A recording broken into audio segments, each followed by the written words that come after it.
Hi guys, welcome back to Charlotte's Foliage. I've been getting some questions lately about plant care, which I love. So I try to put myself in that person's position because I know what it was like when I was learning. So what we're going to do is talk about some questions that you can ask yourself and then find out if this is the next step that you need to take in terms of, is it wet? Is the plant wet? Is the plant dry? So on and so forth. So I've got some cheat sheets right here, and I'm just going to go over some things that will help you with finding out why your plant is not thriving. So again, thank you for watching Charlotte's Foliage, and let's get right into the video. My first thought was, why is my plant looking droopy? Okay, first off, there could be many reasons why your plant is droopy, but let me just explain some of those reasons. For example, this is a scindaptus. When this plant needs to be watered, the leaves will droop. They'll even kind of curl up. So it's letting you know that it needs to be watered. However, there are some plants that will do the same thing if they're overwatered. So the best way to find that out is take your finger, stick it down in the plant, and if it's real dry, then you know that plant is saying, water me, please. But if it's real wet, then it means that you might need to let that plant dry completely out before you water it again because you've overwatered it, okay? So some other things that you want to look at is the lighting conditions. What kind of lighting conditions does this plant like? And most time you can, if you know the name of the plant, there's apps that you can use, or you can inquire at a nursery as to what kind of lighting the plant likes. And I know for me, when I first heard about lighting and indirect light, medium light, bright light, I'm like, well, what is an example of that type of lighting? And some of it still is a bit confusing for me. But my understanding is direct light is when the sun rays directly come through your window and it touches the plant. Some plants like that for a certain period of time. There are some plants that could be exactly too much light. So you have to know the difference. There are some plants that like for you to have a sheer curtain and be in front of the window and still get light from there. That's indirect light. So even though this big south-facing window is here, it's still a sheer curtain to protect it from being directly on the plant, okay? So that would be bright indirect light. Medium light would be kind of like most plants. They like medium to indirect light, and they can thrive in medium to indirect light, medium to bright light. So that's an example of basically the conditions that the majority of my plants are in. See, it's daylight right now. It's probably after, I don't know, maybe 12 or 1 o'clock. I haven't looked at the clock yet. And so these plants are in front of a south-facing window. And depending on the area where you live, this is ideal for most plants. They're getting the necessary light that they need. It also depends on the plant. Now we'll go over here and we'll look at this plant. This is Apothose. This plant can grow in medium light, or it can go in low light. But if you put it in low light, it won't grow as quickly. The more light you give it, it will grow. But it will grow in low light, okay? It just won't grow as fast. These plants will grow in medium to low light. We were talking earlier about plants that need watering and how do you tell. This is another form of a scindapsus. You see how these leaves are kind of curling? That's letting me know that it's going to be time to water this plant very soon, okay? Low light does not mean no light. Here are some plants that can grow in low light, but yet they will grow better and quicker if you put them in some light. That's the snake plant. You see this plant here? It's growing all the way up. Here's the pot, and if I pan back, you see how that plant is growing? And that plant can thrive in low light. This is a Sansevieria Wells fan. It too can grow in low light. However, it will not grow as fast if you don't give it some light, okay? So these plants that I have over here like bright light. And if you look up close there, I have a light up underneath there that I purchased for that reason. And as you can see, this is really bright light, and they love it.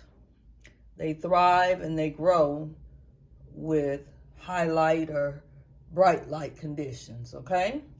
So that's something you want to look at with your plant, okay? So let me look at my cheat sheet and see what else would be ideal to look for when you're trying to troubleshoot plant problems. Location of the plant. The location of the plant is similar to what we're talking about in terms of lighting conditions. Here's some other things you want to look at with location of a plant. Most plants don't like to be in front of vents where there's forced air, such as this, or a cold deck door.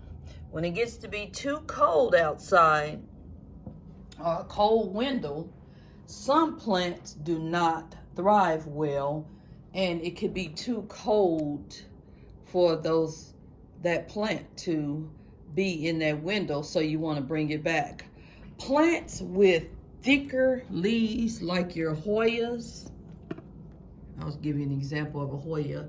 This plant here, they have thick leaves so they can stand a little bit of cooler temperatures. Some of your succulents can stand cooler temperatures, not cold, but cooler when winter is starting up, and they can stand it though. But there are some plants that cannot. So let me go to my next cheat sheet.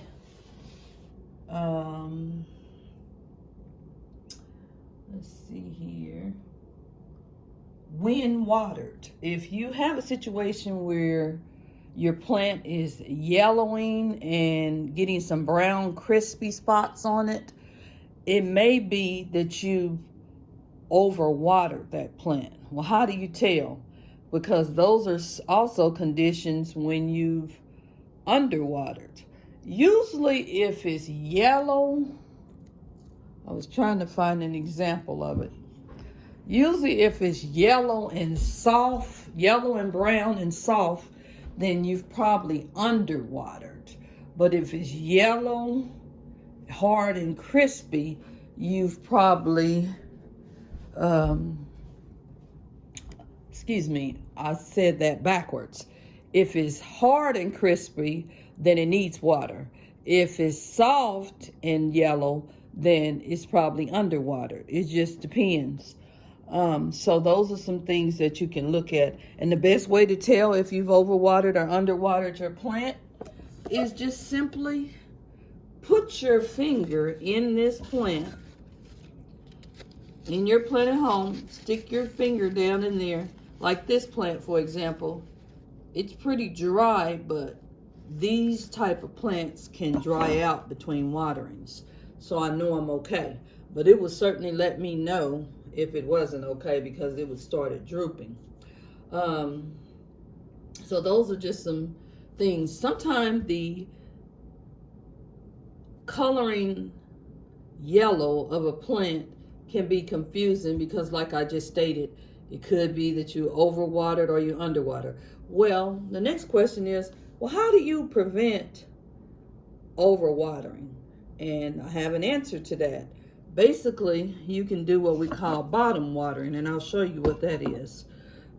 You would take this plant and you would sit it in the cover pot. This is the cover pot, but this one has a hole in it, so you couldn't use this one. And I'll tell you about why that's good that it has a hole in it. Well, you could, because we have a dish here, so yes, you could still do that. You basically would get this pot, pour water in it, and then you would sit your plant down in there, and what it would do is suck up the water from the bottom until it gets moist on top. Then you'll know that it's fully watered, and that prevents your plant from being overwatered.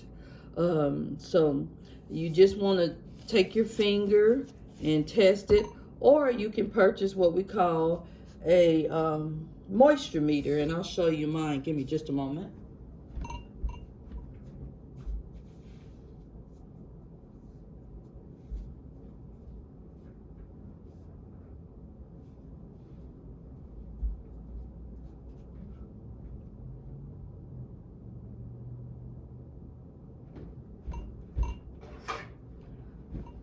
Okay, here it is.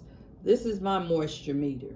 So basically what you would do is you would stick this meter down inside your plant soil or whatever medium that you're using, and then what it would do is it would give you a reading.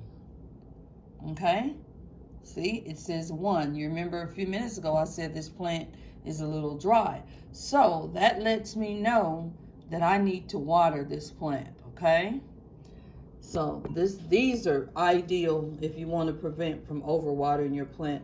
And I think I paid like maybe $8 for this at a local Home Depot. Okay, so I hope this information is helping. Let me see what else is on my cheat sheet. Hole in the pot. Okay, so I'm gonna put this pot a little ways back so you can see. See how that pot has a hole in it? The purpose of that is, if this plant was in this pot, just like this has holes in it, you want to make sure your plant has holes in it so that the water, after you water it from the top, that it drains down into the saucer.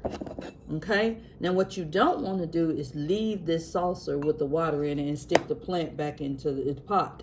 And the reason for that is because the roots will get rotted if you allow your plant to sit in water.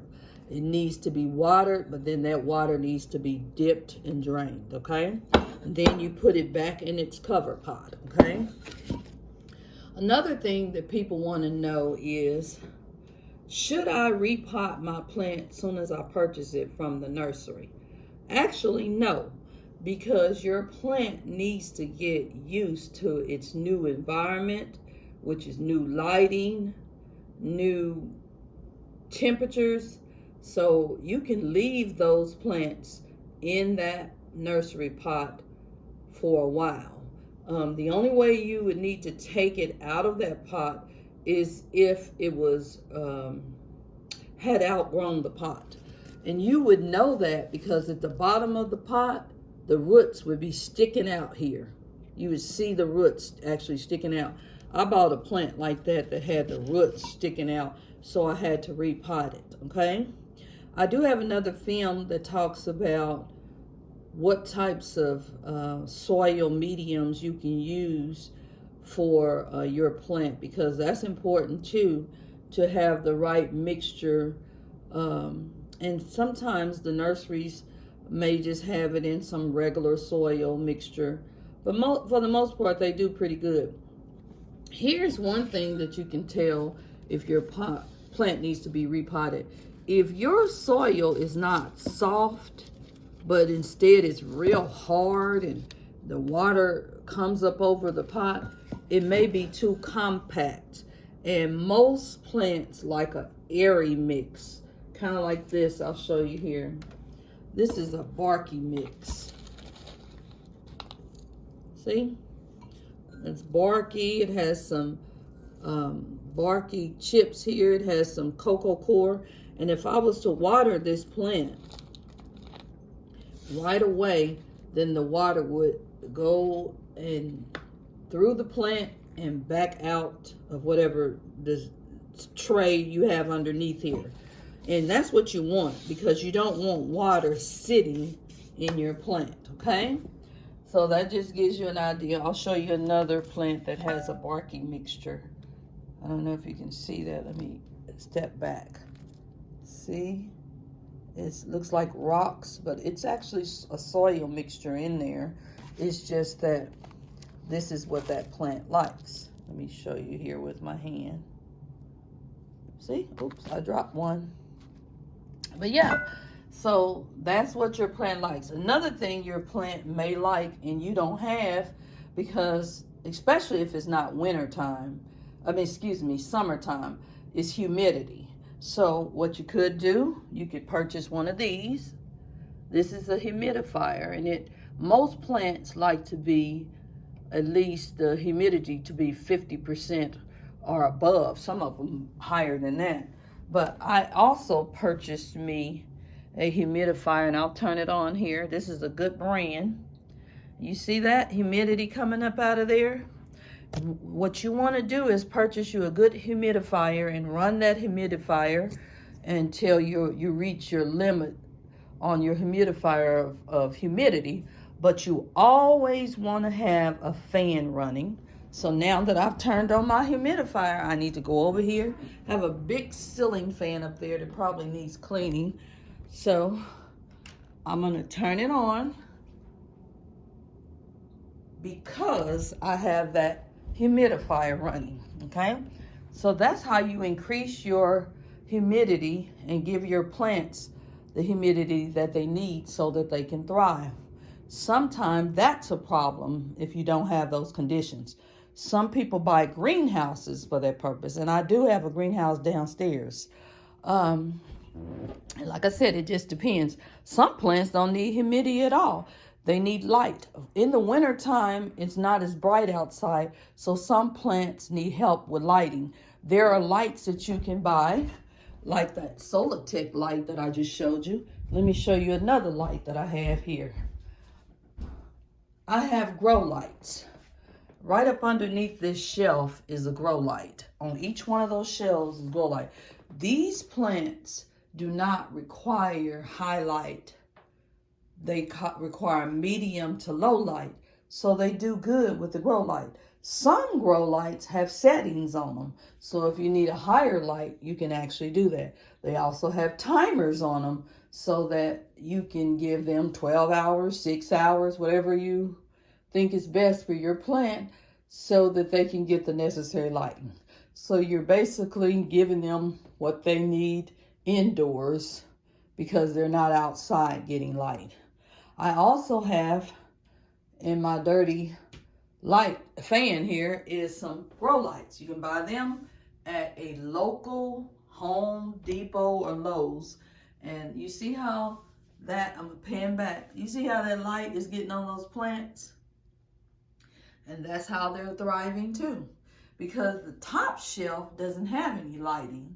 So I had to use my ceiling fan and light to give it the kind of lighting conditions that it needs, okay? So I hope I've answered some of your questions. I'm sure there's more because there's so much to learn about planting. But those are some things that if you're having trouble with the plant, what you could do to try to resolve some of those problems or troubleshoot. Another thing you can do, and I've had to do this, is if the plant just seems to be dying, you can sometimes take those plants and cut them all the way down, and you can put like a plastic sandwich bag or what have you on that plant and get it some humidity and let it start over, okay? Or you can put it in a greenhouse if you don't want to do it this way. But those are some things. Some plants, and I'm glad I mentioned this, they go dormant. So there are some plants that will actually stop growing and could possibly die, but may come back in the spring. So that's something else that you need to know and expect from your plant. In terms of fertilizer, I'll show you some fertilizers that I use. I made a video about this as well. I have some fertilizers. As long as your plant is growing, they need fertilizer at least like every 2 weeks. Once winter comes, some plants stop growing, so you no longer need to fertilize them. So I have these two brands that I use. I also have another brand that I use. Let me get it. Give me just a moment.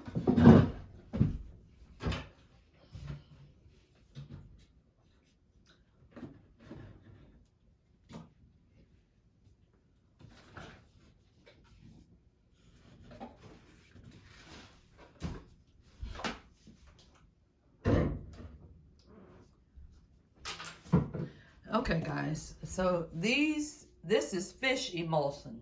Now, it stinks, but it does a really good job with your plants in terms of giving them, this is like giving your plant a vitamin every 2 weeks, okay? Just like you give yourself a supplement in order to stay healthy. Plants need this through fertilization, okay? So those are some ideas. Another thing that plant gets is funguses, bugs, insects, and so they might need help with you getting rid of that, or getting rid of the plant, or separating the plant and treating the plant. So I'm going to show you some things that I use to do that. One, this is mosquito bits. You know those gnats that be out in the summertime? Well, plants, when they're watered, those gnats like the dampness, and they come and they get in your plant. The gnats are harmless until the larvae, they lay eggs, and it's kind of gross for your plant, and it could destroy your plant. But I bought these mosquito bits, and I use them for the purpose of that. And also, you can just sprinkle this inside the plant on top of the soil, or you can put it in your watering can, okay? Another thing you can do is treat the plant with soap and also regular alcohol, like white rubbing alcohol. Let me show you here. See? You can use alcohol to clean your plant if you notice little white bugs or some little brown bugs on your plant. You start noticing your plant's leaves don't look healthy, then that is another thing you can do to treat your plant, and separate it if you can away from the other plants, because if it has any type of bug infestation, it can affect your other plants. Another thing that I forgot to mention is, you see how all these plants are kind of together? Because they're together like this, they can get humidity up in the room because of there's a large number of them. They're in groups. So they're helping each other out with humidity. So I hope I've answered some questions about plants. I know that this is things that I would want to know if I'm interested in growing plants at home, or taking care of grandma's old plant, or, you know, a loved one that you received a gift plant. You don't want it to die. You want it to thrive. So I hope I've helped in that way. Once again, I want to thank you guys for watching my channel. I'm new to this, but I'm also really excited about learning from the plant community and hopefully buying some rare plants and taking care of them. And who knows, I may have my nursery one day. Or one of the things that I'd like to see happen is to be able to give to someone that's maybe hospitalized and just take them a plant to possibly make their spirits a little better. And you know, it's something about nature that it changes your whole outlook, because it's life. It's a living thing, and it signifies life. So it gives us hope. It gives us better energy and a better outlook, especially during the COVID months. You can kind of have a little bit of nature here in your home, since some of us are working from home and trying to stay safe. But again, thanks for watching Charlotte's Foliage. I hope you like, subscribe, and share my video content. And let's get to planting. Bye.